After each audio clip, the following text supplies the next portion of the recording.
நம்ம எந்த ஒரு நிகழ்ச்சியை ஆரம்பிக்கிறதுனாலும் இறைவணக்கம் பாடுவோம். நான் இப்போ இறைவணக்கம் பாட சொல்லலை, ஆனால் நான் இன்னைக்கு உயிரோட மறு ஜென்மம் எடுத்து இங்கே நிற்கிறவங்க முன்னாடி எல்லாம்னா அதுக்கு காரணமாக இருந்தவங்களுக்கு இந்த தருணத்தில் நான் நன்றி சொல்ல கடமைப்பட்டிருக்கேன்.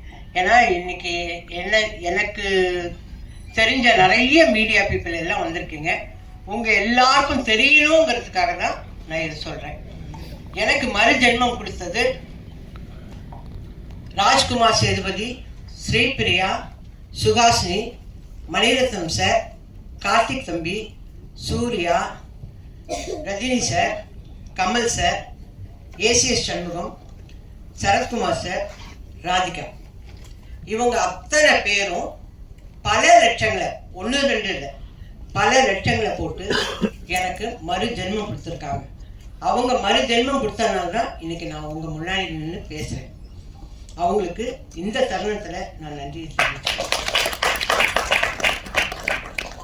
ஏன்னா இதெல்லாம் என்னுடைய அன்பு சகோதரர்கள் மீடியா பீப்புளுக்கு தெரியாது, அவங்களுக்கெல்லாம் தெரியணுங்கிறதுக்காக தான் நான் இதை சொல்றேன்.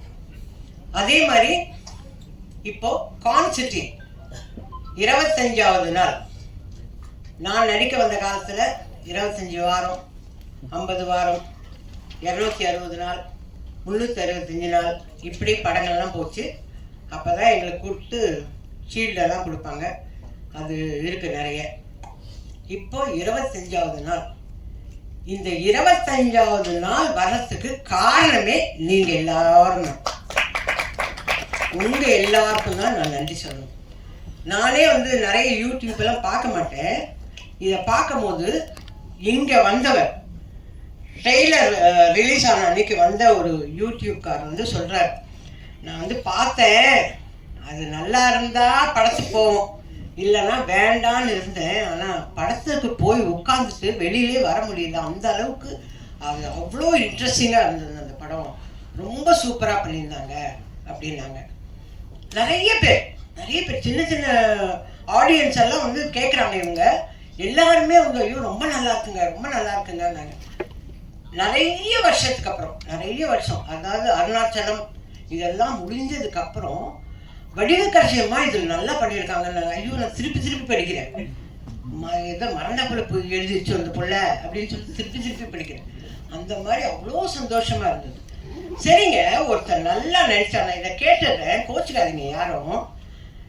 நீங்க எல்லாரும் யூடியூப்ல வடிவக்கரசி, யோகி பாபு நல்லா நடிச்சாங்க, இவங்க நடிச்சாங்க, அவங்க நடிச்சாங்க எல்லாம் சொல்றீங்க. ஓகே, இவங்களுக்கு வேலை கொடுங்கன்னு ஏன் எழுத மாட்டேன்றீங்க, சொல்ல மாட்டேன்றீங்க? அந்த காலத்துலயாவது தினத்தந்தியில ஒரு வழி எழுதுவாங்க, இவர்களுக்கு நல்ல எதிர்காலம் இருக்கிறது அப்படின்னாவே ப்ரொடியூசரோ டைரக்டரோ அதை படிச்சா ஆஹா அப்போ வடிவக்கரசின்னு ஒரு நடிகை வந்திருக்கு, அதுக்கு வேலை கொடுக்கலான்னு. ஆனால் நீங்க எல்லாம் அந்த ஒரு வார்த்தையை சொல்லுங்களேன் தயவு செஞ்சு. நீங்க சொல்றீங்க இந்த தேங்க்ஸ் மீட் முடிஞ்ச உடனே உங்களோட யூடியூப்லாம் வடிவக்கரசி நல்லா நடிச்சிருக்கு, அதுக்கு நீங்கெல்லாம் வேலை கொடுக்கலாம் அப்படின்னு எழுதி எனக்கு வேலை வாங்கிட்டாங்க. ஏன்னா எங்க டைரக்டர் கொடுக்குற மாதிரி தெரியல, அவர் போயிட்டார் ஷூட்டிங்க்கு. இதுல கான்சிட்டியில் நடிச்ச Yogi Babu sir super busy, அவர் ஆல்ரெடி பிஸி. தம்பிக்கு 4 படம் வந்திருக்கு. தம்பி நம்ம அர்ஜுன் தாஸ் தம்பி ஆல்ரெடி ஈசிஆர்ல செட்டு போட்டு அங்க பாட்டு பாடின்னு இருக்காரு. ஓகேவா? இதெல்லாம் கேட்கறேன், நான் கேள்விப்படுறேன். எல்லாரும் இருக்காங்க. நான் என்ன பண்றேன்னா வீட்லயே உட்காந்துருக்கேன். வீட்லயே உட்காந்து யூடியூப் எப்படி ஆன் பண்றதுன்னு நல்லா கத்துன்னு இதெல்லாம் பாக்குறேன். அதான் நான் கேட்குறேன். எல்லாரும் சொன்னாங்க, இந்த தம்பி சொல்லிட்டு, அம்மா நீங்க சூப்பரா ஆக்ட் பண்ணிருக்கேன். கரெக்டு கண்ணு, ஆனா ஒரு படம் கூட வரல இன்னும். எனக்கு வேண்டியது வேலை. எல்லாரும் நீங்க இந்த படம் முழுக்க வந்துட்டீங்க, அதனால உங்களுக்கு 5 நாள் வேலை கொடுக்க மாட்டேன். நான் எப்படி சோர்த்துன்றது?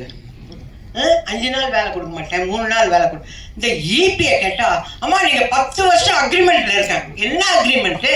நான் என்ன சொல்றேன், அக்ரிமெண்ட் இருக்குல்ல, மாசம் ஆனா எனக்கு சம்பளம் அனுப்பி அதை செய்யுங்களேன். மாசம் வடிவக்கரசி அம்மாவுக்கு சான்ஸ் கொடுக்குறோமோ இல்லையோ, சம்பளம் மட்டும் அனுப்பிடுவோம் அப்படின்னு செய்யுங்க. விசு சார்லாம் அப்படிதான் பண்ணாரு. விசு சார், வி சேகர் சார்லாம் எங்களுக்கு மாசம் சம்பளம் அனுப்புவார். அந்த மாதிரி பண்ணீங்கன்னா சந்தோஷப்படுவேன். மியூசிக் டைரக்டர் வந்தார், அம்மா நீங்கள் நல்லா நடிக்கலாம். சரிப்பா எனக்கு வேலை கொடுங்கய்யா, கொடுத்தாதானே நான் ஃபர்தராக நடிக்கிறது. இப்போ ஹரிஷ் சார் வந்து இந்த அம்மா ரஃப்பாகவே பேசுவாங்க, அப்படியே பேசுவாங்கன்னு எல்லாரும் நினச்சிருந்ததை உடைச்சிட்டார். இல்லைங்க, அந்த அம்மா காமெடி கொடுத்தாருல பண்ணுங்கன்னு சொல்லி ஹரிஷ் சார் உடைச்சார். அந்த மாதிரி நீங்கள்லாம் வேலை கொடுத்தாதானே நான் செய்வேன். இந்த நாள் வந்தது வந்து உங்களுக்கு தேங்க்ஸ் சொல்கிறதுக்கு மட்டும் இல்லை, உங்கள் மூலியமாக எனக்கு வேலை வரணும். அதுக்கு தேவராஜ் சார் சும்மா ஷூட் மட்டும் பண்ணாதீங்க, வேலை வாங்கிட்டாங்க எனக்கு, புரியுதா? நீங்கள் நடிக்க வந்துட்டீங்க, நான் என்ன வேலைக்கு போகிறது? எழுதுகிற வேலைக்கு போவேன் நான், முடியாதுல்ல. அதனால வேலை வாங்கிட்டாங்க. ஹரிஷ் சார்கிட்ட இப்போ வருவார். உங்கள் எல்லாருக்கும் நன்றி, நீங்கள் எல்லாம் நல்லா நடிச்சு கொடுத்தீங்க, ஏன்னா ஹரிஷ் சாரோட டீமுக்கு நன்றி எல்லாம் சொல்ல வருவார். ஓகே, ஆனால் அவர் நம்மளெல்லாம் அழ வைக்கிற மாதிரியெல்லாம் சிலது பேசுகிறாங்க, எனக்கு கஷ்டமாக இருக்குது எனக்கு. அதெல்லாம் பேசுவார். அப்படியே கண்டிப்பாக நான் எடுக்கிற படத்துலலாம் அட்லீஸ்ட் ஒரு நாள் வேலையாவது வடிவுக்கரசி அம்மாவுக்கு கொடுப்பேன் அப்படின்னு ஒரு சத்திய வாக்கு கொடுத்தாருன்னா ரொம்ப சந்தோஷமாக போவேன். அது எப்படிங்க, அவரோட டீமில் பாட்டு எழுதுறவர் இருப்பார், மியூசிக் டைரக்டர் இருப்பார், அர்ஜுன் தாஸ் தம்பி இருப்பார். ஆனால் நான் இருக்கக்கூடாதா? நான் இருக்கக்கூடாதா கேட்குறேன் இல்லை? அப்போ நான் வேலை செய்யலையா? அப்போ நல்லா செய்யலையா? சும்மா சொல்கிறீங்களா? என்னை கூப்பிட்டு வந்து உட்காந்துச்சு, சரி இந்த வயசான காலத்தில் இதுக்கு இதையாவது நிம்மதி இருக்கட்டும்னு சொல்கிறீங்களா? நான் நல்லா நடிச்சேன்னு உங்கள் மனசாட்சிக்கு தெரிஞ்சா எனக்கு வேலை கொடுங்க அண்ணாச்சி. நீங்கள் போகிற இடத்துக்கும் எனக்கு வேலை வாங்கி கொடுங்க அண்ணாச்சி. சும்மா நீங்கள் குழந்தைங்களோடவே இல்லை அப்படி. நான் உங்களோட நடிச்சிருக்கேன்ல, நான் நல்லா தான் நடிப்பேன், நான் ப்ராம்ப்டிங் வாங்காமல் நடிப்பேன்ல. ஈபி மாதிரியே சொல்லாதீங்க, ஈபி அப்படிதான் சொல்லிட்டு இருக்கு, அந்த மாதிரி சொல்லாதீங்க. எனக்கு தயவு செஞ்சு வேலை வாங்கி கொடுங்க. நான் அடுத்த சக்ஸஸ் மீட்டில் வந்து பேசினாவோ இல்லை ப்ரெஸ் மீட்டில் பேசினாவோ நான் ரொம்ப ரிக்வெஸ்ட் பண்ணி கேட்டேன், நீங்கள்லாம் எனக்கு வேலை வாங்கி கொடுத்துருக்கீங்க, ரொம்ப சந்தோஷம்னு நான் சொல்லணும். உண்மையிலே சரத் சார் போகிற இடத்துலலாம் வயசான கேரக்டர் இருக்கா, மதர் கேரக்டர் இருக்கான்னு கேட்குறாரு பாவம். அவரெல்லாம் எனக்காக வேலை கேட்குறாருங்க.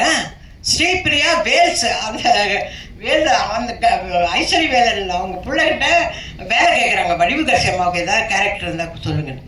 கமல் சார் நீங்கள் எல்லாம் பூஜை போட்டுருக்கீங்களா லைனா, அதில் வடிவுக்கரசிக்கு வேலை கொடுங்கன்னு எல்லாரும் எனக்காக வேலை, எனக்கு மறுஜன்மம் கொடுத்தது பத்தாதுன்னு வேலையும் கேட்குறாங்க. நான் இந்த ஃபங்க்ஷனுக்கு வந்ததே எல்லாரும் என்னை பற்றி நல்லா எழுதுனீங்க, அதுக்கு நன்றி.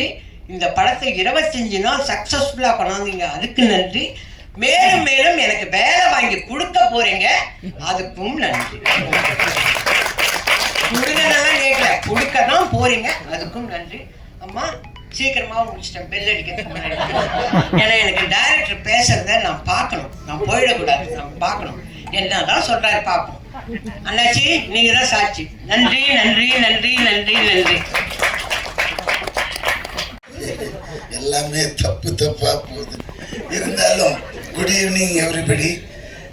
இந்த கான் சிட்டி படம், இந்த டைரக்டர் ஒரே ஃபோன், சார் இது வந்து ஹிட் ஆயிடுச்சு, அதனால நீங்க வந்து 4 இது வந்ததுன்னு தெரியல போனதுன்னு தெரியல, போய் என்ன கொண்டாடுறீங்க, அசிங்கமா இருக்குது வெதர்ன்னு. இல்லை எங்க இருக்கீங்கன்னு, நான் ஆஃபீஸில் தான்மா. உடனே வந்துட்டாரு. வந்தவர் என்ன செய்யறாரு, ஒரு 1 lakh ஒர்த்து இருக்கிற ஒரு ஃபோன், ஐஃபோன் கொண்டு வந்து கொடுக்குறாரு. இதுன்னு நான் முன்னாடியே சொன்னேன் சார், படம் ஜெயிச்சதுன்னா என்ன திருப்பி ஜெயிச்சதுன்ற வந்ததும் போனதும் தெரியலையா, என்ன கூட ஒருத்தம் கூட கேட்கலையா, அதை பத்தி எப்படி ஆனதும் கேளுங்க, சிரிக்காதீங்க, விஷயத்தை கேளுங்க. நீங்க பேசிட்டீங்களா? நீங்க பேசுனது இது வேற மாதிரி இருக்கும்.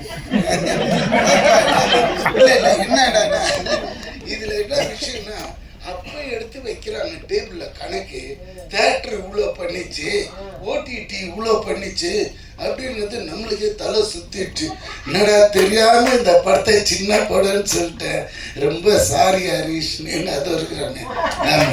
டேய் இவ்வளோண்டு இருந்துட்டு இவ்வளோ மூளை இருக்குதப்பா, உன்னை நான் ஃபாலோ பண்ணல. ஏன்னா நானும் பல விதமாலாம் படம் எடுத்து பார்த்துருக்கிறேன், ஒரு பைசா நின்னது கிடையாது, வெறும் கெட்ட பேர் தான். ஆனால் இவன் ஒரே படத்தில் என்ன எல்லா தியேட்டர் என்னன்னா மல்டி இது டேலண்ட்டு, எப்படின்னா ப்ரொடக்ஷன் தெரியுது மெயினாக, அதுக்கப்புறம் டைரக்ஷனும் தெரியுது, ஸ்கிரீன் பிளே தெரியுது. இங்க என்ன செஞ்சுட்டா ஹீரோ வரலையா?